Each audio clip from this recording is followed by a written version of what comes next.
ஏன் தைரியம் இருந்தா லைவ் போடல? நீங்க இது வரைக்கும் உங்ககிட்ட நேர்மையான வெளிப்படை தன்மையான சட்டமன்றத்தை நடத்தக்கூடிய தைரியம் திமுக இதுவரைக்கும் இருந்தது இல்லை.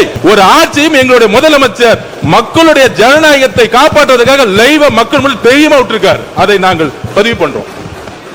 ஏன் நீங்க ஏன் லைவ் இல்ல? நீங்க ஏன் லைவ் இல்ல? 2021 உங்களுடைய தேர்தல் அறிக்கை என்ன இருந்துச்சு? தாவேக்கான என்னன்னு காமிச்சிருக்கோம். அதனால எங்களுக்கு எந்த பயமும் கிடையாது. எங்களுக்கு எந்த பயம் கிடையாது.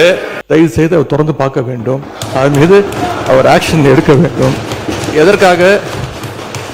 எதற்காக பயப்படுறீங்க? எதற்காக காலம் தாழ்த்துறீங்க? இதையே 3 மாசமா சொல்லிட்டு இருக்கிறீங்க. ஜோசியக்கார சொன்னாதான் அந்த ஃபைல் திறந்து பார்ப்பீங்களா? நல்ல நேரம் அதை பார்த்துட்டு இருக்கீங்களா? இவங்க என்ன ரீல்ஸ் விட்டாங்க, என்ன பாட்டு பண்ணாங்க?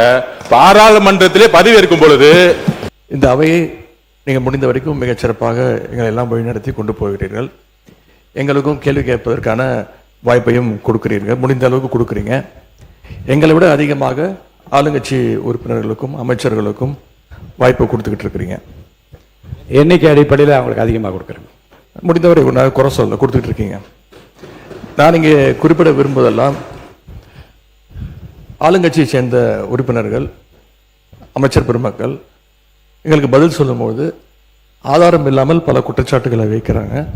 ஆனால் நீங்கள் அதையெல்லாம் அவை குறிப்பிலிருந்து சரியாக நீக்கிடுறீங்க. இன்னும் சொல்ல போனால் சட்டமன்ற வரலாற்றிலே இதுதான் முதல் முறையாக எதிர்க்கட்சி உறுப்பினர்கள் பேசுவதை விட ஆளுங்கட்சி உறுப்பினர்கள் அமைச்சர் பெருமக்கள் பேசுவதையெல்லாம் நீங்கள் தான் முதலாக அவை குறிப்பிலிருந்து நிறைய எடுத்திருக்கிறீங்க. அந்த வரலாறு நீங்கள் படைச்சிருக்கிறீங்க. அதற்கு எங்களுடைய வாழ்த்துக்களை தெரிவிச்சுக்கிறோம். இப்போ இந்த அவை நிகழ்ச்சியெல்லாம் நீங்கள் லைவ்ல எல்லாமே போயிட்டு இருக்கு.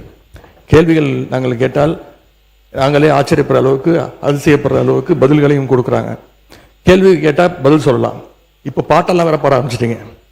எங்களுக்கே சில நேரம் சட்டமன்றத்துக்கு வந்திருக்கோமா இல்லை சூப்பர் சிங்கர் நிகழ்ச்சிக்கு வந்திருக்கோமா அப்படின்னு சந்தேகப்படுற அளவுக்கு இங்கே பாட்டு நிகழ்ச்சிகள்லாம் நடந்து கொண்டிருக்கிறது. நீங்கள் அவை குறிப்பிலிருந்து நீக்கிடுறீங்க. ஆனால் நேரடி தொலைக்காட்சியில் போகும்போது இதெல்லாம் யூடியூப் சேனல்லையும் சோஷியல் மீடியாலையும் ரீல்ஸாக கட் செய்யப்பட்டு அதிகமாக ஷேர் செய்யப்படுகிறது. அதன் பிறகு நீங்கள் இதில் நீக்குவதிலே அர்த்தம் இல்லாமல் போய்விடுது. எனவே இதை மீண்டும் உங்களுடைய கவனத்திற்கு நான் கொண்டு வர விரும்புகிறேன். அதே மாதிரி இன்னொரு விஷயம், நேற்று முன்தினம் இந்த பேரவையிலே பேசின நம்முடைய முதலமைச்சர் அவர்கள் தன்னுடைய டேபிளில் 3 ஃபைல்ஸ் இருப்பதாகவும் அந்த ஃபைல்ஸை அவர் திறந்து பார்க்க வச்சிடாதீங்க அப்படிங்கிற தோணியில் எங்களுடைய அரசை குற்றஞ்சாட்டுகின்ற வகையில் குறிப்பிட்டு பேசியிருக்கிறாரு. அந்த ஃபைல்ஸை நாங்கள் கேட்டுக்கொள்வது, தயவு செய்து அவர் திறந்து பார்க்க வேண்டும். அதன் மீது அவர் ஆக்ஷன் எடுக்க வேண்டும். எதற்காக பயப்படுறீங்க? எதற்காக காலம் தாழ்த்துறீங்க? இதையே 3 மாசமா சொல்லிட்டு இருக்கிறீங்க. ஜோசியக்கார சொன்னாதான் அந்த ஃபைல் திறந்து பார்ப்பீங்களா? நல்ல நேரம் அதை பார்த்துட்டு இருக்கீங்களா?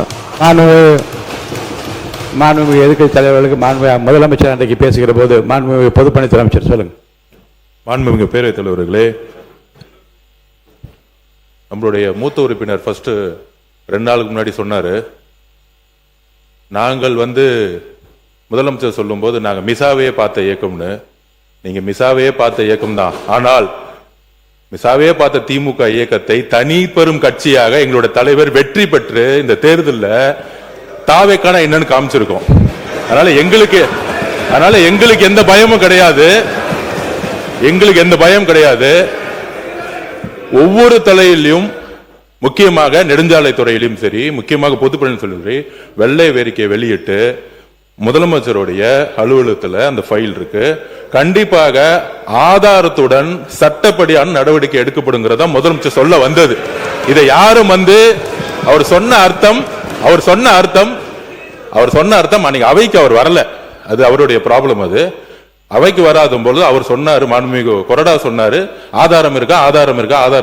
நிதித்துறை அமைச்சர் பார்க்கும் பொழுது அவர் கேட்கும் பொழுது எங்க கிட்ட ஆதாரம் இருக்கு, அதை தகுந்த நேரத்தில் சட்டப்படியான நடவடிக்கை எடுக்கப்படும் சொன்னாருங்கிறத பதிவு பண்றேன். ஏன்னா அவர் எதிர்க்கட்சி தலைவர் இன்னைக்கு வரல, அவர் அதனாலதான் பதிவு பண்ண. அதுக்கப்புறம் அவர் சொல்றாரு, போன 5 வருஷம் இவங்க என்ன ரீல்ஸ் விட்டாங்க, என்ன பாட்டு பண்ணாங்க, பாராளுமன்றத்திலே பதவியேற்கும் பொழுது எங்களுடைய எந்த கட்சி தலைவரும் பத்தி உறுதிமொழி எடுக்கல. அவரை பத்தி பேசிதான் வந்து உறுதிமொழி எடுத்தாங்க. பாராளுமன்றத்திலேயே தமிழ்நாட்டுடைய புகழ் பெரியாரை பத்தியோ அண்ணாவை பத்தியோ பேசல. ஒவ்வொரு எம்பியும் போய் யாரை பத்தி வந்து பதவி பிரமாணம் பண்ணாங்கிறது மக்களுக்கு தெரியும். இந்த அவை உறுதியாக சொல்றோம், நீங்க 25 வருஷத்துக்கு மேல ஆட்சியில் இருக்கீங்க, ஏன் தைரியம் இருந்தா லைவ் போடல? நீங்க இது வரைக்கும் உங்ககிட்ட நேர்மையான வெளிப்படை தன்மையான சட்டமன்றத்தை நடத்தக்கூடிய தைரியம் திமுக இது வரைக்கும் இருந்தது இல்லை.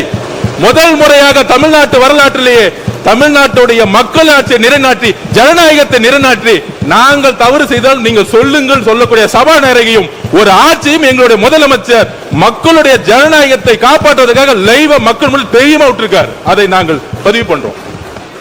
ஏன் நீங்க ஏன் லைவ் இல்ல? நீங்க ஏன் லைவ் இல்ல? 2021 உங்களுடைய தேர்தல் அறிக்கை என்ன இருந்துச்சு? 2021 திமுகவுடைய தேர்தல் அறிக்கையில் சட்டமன்றத்தை லைவ்ல கொண்டு வரணும் சொன்னீங்களே, ஏன் செய்யல? மாண்பு நீர்வளத்துறை அமைச்சர், மாண்பு பேரவைத் தலைவர் அவர்களே, கொஞ்சம் சொல்லிட்டோம். ஜோசியர் என்ற வார்த்தையை நீக்கும்படி கேட்டுக்கொள்கிறேன். அதுக்கு அடுத்தபடியாக நேற்று மார்க்கெட்டில் 70 வயசு முதியவர் சொன்ன ஒரு வார்த்தை என்னன்னு பார்த்தீங்கன்னா, இப்போல்லாம் நாங்கள் சீரியல்லாம் பார்க்கறதில்ல, லைவ அசம்பிளியில் சட்டசபையில் என்ன நடக்குதுன்றத நான் என் மனைவி என் பேத்தி முதல் கொண்டு அதை நாங்கள் காலேஜ் முடிச்சுட்டு வந்தால் கூட நாங்கள் இதை பார்த்துன்னு இருக்கிறோம். உண்மையாகவே ரொம்ப சந்தோஷமாக இருக்குது, நிம்மதியாக இருக்கிறோம். எங்களுக்கு எல்லாம் இருந்த பயம் எல்லாம் போய் இன்னைக்கு எதுவாக இருந்தாலும் எங்களுக்குன்னு ஒரு புள்ள இருக்கிறாரு நம்மளுடைய முதலமைச்சர்ன்றத அவர் அந்த பெரியவர் சொன்னார். இது உண்மை சம்பவம். இதை நான் மாண்பு பேரவைத் தலைவர்களே, இவர்கிட்ட நான் அமைச்சர்கிட்ட காலையில் வந்த உடனே நான் இதை சொன்னேன். ஆனால் திடீரென்று எதிர்கட்சி தலைவர் இப்படி பேசினார். லைவை உண்மையாகவே தமிழ்நாடுல முதல்ல தைரியமாக எங்கள் தலைவர் தான் லைவ் அனுமதிச்சிருக்கிறார் என்பது இந்த நேரத்தில் தெரிஞ்சு. எதிர்கட்சி தலைவர் அவர்கள் பேசுகிற போது சூப்பர் சிங்கர் ஆகிவிட்டது எனக்கு இந்த சட்டசபை என்று சொல்வது கொஞ்சம் நீங்கள், ஏன்னா கருத்துக்களை சொல்லுகிற போது பாட்டு பாட விரும்புகின்றவர்கள் அந்த கருத்தை ஒட்டி பாடுவதில் எந்த தவறு இருப்பதாக தெரியவில்லை. அது சூப்பர் சிங்கர் என்கிற அந்த வார்த்தை அவசியமா என்று. இன்னொன்று மாண்புமிகு உட்காருங்களேன், உட்காந்துக்கோங்க. மாண்புமிகு முதலமைச்சரை பற்றி நீங்கள் சொல்லுகிற போது ஜோசியக்காரரை கேட்டு செய்கிறேன் என்று கேட்கின்றீர்கள். ஏனென்றால் மாண்புமிகு முதலமைச்சர் அவர்களை பொறுத்த வரைக்கும் ஏற்கனவே பதிவு செய்யப்பட்டிருக்கிறது. எத்தனை மணிக்கு வருகிறார், எவ்வளவு நேரம் பணிபுரிகிறார், எப்படி கோப்புகளை பார்க்கிறார் என்றாலும் மாண்பு அமைச்சர் பெருமக்கள் ஏற்கனவே பதில் சொல்லியிருக்கிறார்கள். இதில் நீங்கள் யாரை அவர் கன்சல்ட் செய்கிறார் என்றால், யாரையும் கன்சல்ட் செய்யாமலே சுயமாகவே தன்னுடைய அறிவாற்றலால் முடிவெடுக்கிற திறமை அவருக்கு இருக்கிறது என்பதை 3 மாத காலத்தில் எல்லாரும் பார்த்து கொண்டிருக்கிறார்கள். இன்னொன்று, கோப்புகள் என்னிடம் தயாராக இருக்கிறது என்றால் அவருடைய ஆய்வில் இருக்கிறது என்று அர்த்தம். எந்த நேரத்தில் எந்த நடவடிக்கை எடுக்க வேண்டும் என்பதை பற்றி மாண்புமிகு முதலமைச்சர் இன் consultation with honourable ministers of the department அந்தந்த துறையை சார்ந்த அமைச்சர்களோடு கலந்து ஆலோசித்து முன்னாலே வைக்கிற கோப்புகளை முழுவதுமாக நான் ஆராய்ந்து கொண்டு இருக்கிறேன் என்று தான் சொன்னாரே தவிர அதை எடுக்க வேண்டும் என்று நீங்கள் ஒரு சேலஞ்சாக எடுத்து அதை ஒரு சவாலாக அதை உட்காருங்க பதில் சொல்ல வேணாம். மாண்பு உறுப்பினர் ஆஸ்டின் உட்காருங்க. அதை ஒரு சேலஞ்சாக நீங்கள் ஒரு சவால் விடுப்பது போல் அதை எடுத்துக்கொள்ளக்கூடாது என்று நான் உங்களை கேட்டுக்கொள்ள மாண்பு எதிர்க்கட்சி தலைவர் பேசலாம்.